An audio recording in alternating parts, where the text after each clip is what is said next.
আসসালামু আলাইকুম সুপ্রিয় শিক্ষার্থী বন্ধুরা, এই আরএসএস একাডেমিতে তোমাদের সবাইকে স্বাগতম। প্রিয় শিক্ষার্থী বন্ধুরা, তোমরা এবার যারা অষ্টম শ্রেণীতে উঠেছো, তোমাদের মধ্যে থেকে এবার যারা অষ্টম শ্রেণীতে উঠেছো, তোমাদের জন্য তোমাদের বিজ্ঞান অনুসন্ধানী পাঠের নিয়মিত আজকের পর থেকে ক্লাস আপলোড করা হবে ইনশাআল্লাহ। তো শিক্ষার্থী বন্ধুরা, আজকের পর থেকে আমরা রেগুলার চেষ্টা করব তোমাদের অষ্টম শ্রেণীর বিজ্ঞান অনুসন্ধানী পাঠের নিয়মিত ক্লাস দিতে। তো শিক্ষার্থী বন্ধুরা, আজকে আমরা তোমাদের শুরু করব তোমাদের বিজ্ঞান বইয়ের দ্বিতীয় অধ্যায় অর্থাৎ গতির কথা। এই অধ্যায়টির মাধ্যমেই আমরা আসলে শুরু করতে যাচ্ছি। 1 নম্বর অধ্যায়টাতে আসলে তেমন কিছু আলোচনার বিষয় নাই, এটা তোমরা নিজেরা পড়লেই বুঝে যাবে। তো শিক্ষার্থী বন্ধুরা, আজকে আমরা দ্বিতীয় অধ্যায় অর্থাৎ গতির কথা নিয়ে আলোচনা করব। মনে রাখবা, তোমরা যারা এইবার অষ্টম শ্রেণীতে উঠেছো, তোমাদের জন্য এই অধ্যায়টি একটু কঠিন মনে হতে পারে, কারণ পূর্ববর্তী সিলেবাস অনুসারে এই অধ্যায়টা আসলে নবম দশম শ্রেণীর পদার্থবিজ্ঞান বিষয়ের একটা অধ্যায় ছিল, যা হচ্ছে দ্বিতীয় অধ্যায়। তো শিক্ষার্থী বন্ধুরা, যেহেতু তোমরা এবার নতুন কারিকুলামে অষ্টম শ্রেণীতে এই অধ্যায়টা পেয়ে যাচ্ছ, তাই তোমাদের জন্য একটু কঠিন মনে হলেও হতে পারে, তবে আমি তোমাদেরকে চেষ্টা করব একেবারে সহজভাবে বোঝানোর। তাই অবশ্যই সম্পূর্ণ ক্লাসটি না টেনে সম্পূর্ণ মনোযোগ দিয়ে দেখার চেষ্টা করবে। ইনশাআল্লাহ ইনশাআল্লাহ খুব সহজে বুঝে যাবে। তো শিক্ষার্থী বন্ধুরা, দেখো, আমরা এত কথা না বলি মূল আলোচনায় চলে যাই। প্রথমত, তোমাদের একটা রিকোয়েস্ট না করলেই নয়, তোমরা যারা আমার চ্যানেলে নতুন অথবা এখনো আমার চ্যানেলটিকে সাবস্ক্রাইব করোনি, তাদের কাছে রিকোয়েস্ট থাকবে অবশ্যই আমার চ্যানেলটিকে সাবস্ক্রাইব করে বেল নোটিফিকেশন অন করে রাখবে এবং পরবর্তী ভিডিওগুলো পাওয়ার জন্য। বন্ধুরা, আজকে আমরা তোমাদের প্রথম দুইটা টপিক এখানে বেছে নিয়েছি, সেটা হচ্ছে দূরত্ব ও সরণ আর হচ্ছে দ্রুতি ও বেগ। মনে রাখবা বন্ধুরা, আমি আজকে আলোচনা করব দূরত্ব, সরণ এবং দ্রুতি, বেগ। দূরত্ব ও সরণ যদি না বুঝে থাকো, তাহলে দ্রুতি এবং বেগ কিন্তু বুঝতে পারবে না। তো প্রথমত আমি তোমাদেরকে বলবো যে দূরত্ব বিষয়টা আসলে কি। একটু মনোযোগী হও, তোমরা কিন্তু খুব সহজে বুঝে যাবে। ধরে নাও যে একটা জায়গা, বিষয়টা হচ্ছে এরকম যে তোমার বাড়ি থেকে তুমি ধরো কোনো একটা জায়গাতে চলে যাবে। বিষয়টা অনেকটা এরকম যে ধরো তোমার বাড়ি থেকে তুমি তোমার স্কুলে যাবে। তুমি যদি তোমার স্কুলে যাও, তাহলে আমি বিষয়টাকে এভাবে ধরে নিচ্ছি যে বাড়ি আর এটা হচ্ছে তোমার স্কুল, যে বি অবস্থান এটা হচ্ছে তোমার স্কুল। এবার খেয়াল করো, আমি বলতেছি যে তুমি তোমার বাড়ি থেকে স্কুলে যাবে। এখন ধরো তোমার বাড়ি থেকে স্কুল পর্যন্ত রাস্তাটা, এটা কি আসলে সোজা? তোমরা নিশ্চয়ই বলবে যে না, কারণ সবার বাড়ি থেকে সোজা রাস্তা স্কুল হয় না। দেখবে যে তোমার বাড়ি থেকে বের হয়ে তোমাকে আঁকা বাঁকা রাস্তা দিয়ে স্কুলে যেতে হতে পারে। তো এখন খেয়াল করো, আমি ধরে নিচ্ছি যে তোমার বাড়ি থেকে বের হয়ে এরকম এরকম আঁকা বাঁকা রাস্তা দিয়ে তারপরে তুমি তোমার স্কুলে পৌঁছে যাবে। যে তুমি এই যে এই দিক দিয়ে এরকম ঘুরে ফিরে তোমার স্কুলে চলে আসছো। তাহলে এখন খেয়াল করো, আমি এই রাস্তাটা ধরে নিলাম এই দিয়ে দিতে পারো, অথবা ধরে নিলাম আরো এইভাবে এরকম করে আঁকা বাঁকা রাস্তা দিয়ে তোমাকে স্কুলে যেতে হয়। তাহলে একটু খেয়াল করো, আমরা এই যে উপরের দিকে আঁকা বাঁকা রাস্তাগুলো দিলাম, আবার নিচের দিকেও যে আঁকা বাঁকা রাস্তাগুলো দিলাম, মোট কথা তোমার বাড়ি থেকে তোমাকে স্কুলে যাওয়ার জন্য এইরকম রাস্তা বেয়ে বেয়ে তোমাকে স্কুলে আসতে হয়। তাহলে এই বিষয়টাই হচ্ছে তোমার কর্তৃক অতিক্রান্ত দূরত্ব। তাহলে বন্ধুরা, দূরত্ব বিষয়টা কি? তোমার বাড়ি থেকে তোমার স্কুল পর্যন্ত যতগুলো পথ তোমাকে অতিক্রম করতে হয়, যতটুকু রাস্তা তোমাকে অতিক্রম করতে হয়, সেই রাস্তাটাই হচ্ছে তোমার অতিক্রান্ত দূরত্ব, তোমার অতিক্রান্ত দূরত্ব। তাহলে এই যে দূরত্ব কিন্তু আঁকা বাঁকা যে কোনো কিছু হতে পারে, আঁকা বাঁকা যে কোনো কিছু হতে পারে। তাহলে এই জিনিসটাকে আমরা কি বলতেছি? দূরত্ব। এই জিনিসটা যদি দূরত্ব হয়, মনে রাখবা, তাহলে দূরত্ব নির্দিষ্ট কোনো দিক থাকবে না, এটা আঁকাবাঁকা হতে পারে। তাহলে খেয়াল করো, দূরত্ব বিষয়টা কি তোমরা কিন্তু খুব সহজে বুঝে যাওয়ার কথা। মনে রাখবা, আদি অবস্থান থেকে, আদি অবস্থান মানে তোমার বাড়ি ধরে নিলাম, কারণ তুমি যেখান থেকে যাবা সেটা আদি অবস্থান, আর যেখানে যাবা সেটা শেষ অবস্থান। তাহলে তোমার আদি অবস্থান বাড়ি, শেষ অবস্থান স্কুল। তাহলে আদি অবস্থান থেকে শেষ অবস্থান পর্যন্ত মোট অতিক্রান্ত রাস্তা এটাকে আমরা কি বলবো? দূরত্ব। তাহলে দূরত্ব কি জিনিস তোমরা নিশ্চয়ই বুঝে গেছো এতক্ষণে।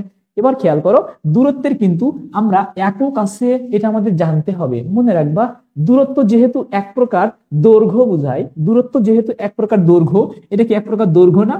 তোমরা যদি ক্লাস 7 পড়ে থাকো তাহলে এটা কিন্তু ভালো মতো বুঝে যাবে। এটা যেহেতু এক প্রকার দৈর্ঘ্য, তাই এর একক হচ্ছে কি? মিটার। তাহলে দূরত্বের একক আমরা কি পেলাম বন্ধুরা? মিটার। এটা কিন্তু ভালো মতো মনে রাখবা যে দূরত্বের একক হচ্ছে মিটার। আচ্ছা, এবার খেয়াল করো, আমরা তাহলে সরণ বিষয়টা বুঝি। সরণ বিষয়টা কি মনে রাখবা, সরণ বিষয়টা হচ্ছে আদি অবস্থান থেকে, মানে তোমার বাড়ি থেকে তোমার স্কুল পর্যন্ত সোজা যে রাস্তাটা, সোজা যতটুকু পথ হবে, রাস্তা থাক বা না থাক, ধরে নিলাম যে এটা হচ্ছে তোমার বাড়ি, এখান থেকে এই যে স্কুলে, তোমার স্কুল পর্যন্ত সোজা রাস্তা থাক কিংবা না থাক, সোজা রাস্তা থাক কিংবা না থাক, সোজা রাস্তা যতটুকু পথ হবে, যতটুকু তোমার হচ্ছে দৈর্ঘ্য হবে, সেটাই হচ্ছে তোমার সরণ। আচ্ছা, এই যে আঁকা বাঁকা রাস্তাটা, আমি যদি ধরে নিলাম যে এটা হচ্ছে 10 কিলোমিটার, আমি ধরে নিচ্ছি এই আঁকা বাঁকা রাস্তাটা হচ্ছে 10 কিলোমিটার, তাহলে তোমার বাড়ি থেকে তোমার স্কুলের মোট দূরত্ব হলো 10 কিলোমিটার। আর তোমার বাড়ি থেকে স্কুলের মোট সরণ ধরে নিলাম এটা হচ্ছে 5 কিলোমিটার, এটুকু হবে তোমার সরণ।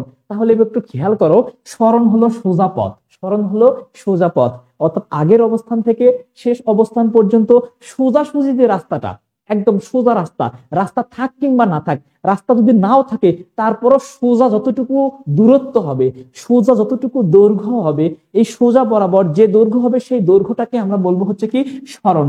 তাহলে এটা পাচ্ছি আমরা কি সরণ, ভালো মতো খেয়াল রাখবা।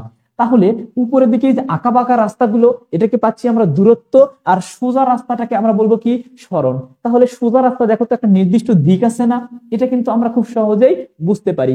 তাহলে আমি যদি এরকমটা তোমাকে বলি যে তোমার বাড়ি থেকে বের হয়ে তোমার স্কুল হচ্ছে 10 কিলোমিটার দূরে, এখন তুমি যদি 10 কিলোমিটার রাস্তা না দেখে থাকো তোমার বাড়ি থেকে কোন দিকে স্কুল, সেটা কিন্তু তুমি সহজে স্কুলটা বের করতে পারবে না। অর্থাৎ দূরত্বের নির্দিষ্ট কোনো দিক নাই, কিন্তু সরণের দেখো তো নির্দিষ্ট একটা দিক আছে না, এটা এই অবস্থান থেকে এই অবস্থান, মানে আগের দিক থেকে পরের দিকে, তার মানে এর একটা নির্দিষ্ট দিক আছে। তাহলে অবশ্যই সরণ একটা কি রাশি হবে? ভেক্টর রাশি, যদিও এগুলো তোমাদের টপিকে কিন্তু নাই। তো শিক্ষার্থী বন্ধুরা, সরণ কিন্তু তোমরা খুব সহজেই বুঝে গেছো। তাহলে আমরা দূরত্ব কি বুঝলাম? যে আঁকা বাঁকা যত রাস্তা থাকবে সেটা হচ্ছে দূরত্ব। আর সরণ কোনটা? সোজাসুজি যে রাস্তা থাকবে, সোজাসুজি রাস্তা থাক কিংবা না থাক, সোজাসুজি যে পথটা হবে, রাস্তাটা হবে, সেটাকে আমরা বলবো হচ্ছে কি সরণ। তাহলে দূরত্ব এবং সরণ তোমরা এতক্ষণে নিশ্চয়ই বুঝে গেছো। শিক্ষার্থী বন্ধুরা, এবার খেয়াল করো, আমরা আলোচনা করব হচ্ছে দ্রুতি এবং বেগ। তো দ্রুতি এবং বেগ কি? আমি আগে কিন্তু বলে দিলাম যে তোমাদের দূরত্ব এবং সরণ যদি বুঝতে থাকো তাহলে দ্রুতি বেগ বুঝতে পারবা। আমি দূরত্বের ক্ষেত্রে কি বললাম? আঁকাবাঁকা মোট রাস্তাটাই হচ্ছে কি? আঁকাবাঁকা মোট রাস্তাটাই হচ্ছে দূরত্ব, আর সোজাসুজি যে রাস্তাটা সেটা হবে সরণ। তাহলে এবার একটু খেয়াল করো, আমরা দ্রুতির সংজ্ঞা বা দ্রুতি কাকে বলে কি বলতে পারি? সময়ের সাথে দূরত্বের পরিবর্তনের হার, সময়ের সাথে দূরত্বের পরিবর্তনের হার। আমি আবারও একটু চিত্রটা অঙ্কন করার চেষ্টা করি। ধরে নিলাম এটা এ অবস্থান, এটা হচ্ছে বি অবস্থান, তোমার বাড়ি তোমার স্কুল। আমি এই যে আঁকা বাঁকা যে রাস্তাটা নিছি, এটা হচ্ছে আমি কি বলছিলাম? দূরত্ব। আচ্ছা, এটা আমি কতটুকু নিয়েছিলাম বন্ধুরা?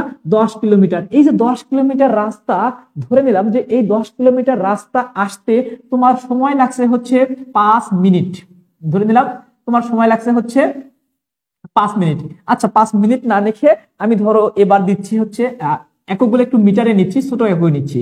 ধরে নিলাম যে তোমার বাড়ি থেকে তোমার রাস্তা হচ্ছে 100 মিটার, সাপোজ তোমার বাড়ি থেকে তোমার স্কুল হচ্ছে 100 মিটার, আর এটুকু আসতে তোমার সময় লাগছে ধরে নিলাম হচ্ছে 40 সেকেন্ড।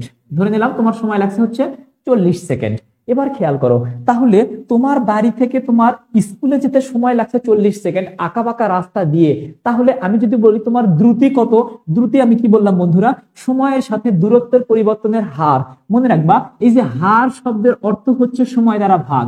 হার শব্দের অর্থ হচ্ছে কি? সময় দ্বারা ভাগ। এটা একদম সব সময় মুখস্থ রাখবা যে হার শব্দের অর্থ হচ্ছে কি? সময় দ্বারা ভাগ। আমরা যত জায়গাতে সূত্রে হার কথাটা পাবো বাংলায়, সেই জায়গাতে আমরা সময়কে সময় দ্বারা ভাগ করে দিব। তাহলে দেখো তো, আমরা দ্রুতি সমান সমান কি লিখতে পারি?